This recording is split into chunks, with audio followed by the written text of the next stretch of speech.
ጀግና ላገሩ ቢሞትም ሆነ ቢቆስል ያው ታሪክ ሰርቷል ነፃነት ሲል ጀግና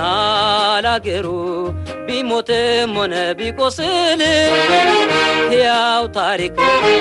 ሰርቷል ነፃነት ሲል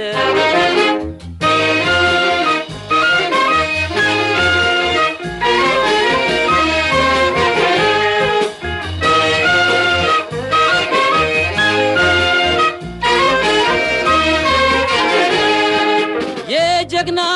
አባቱን ታሪክ ጠባቂ ለጭቁኖች ክብር ዘገር ነቅናቂ ቀልድ የለም በድንበሩ ለኢትዮጵያ ሀገሩ ጀግና ነው ኩሩ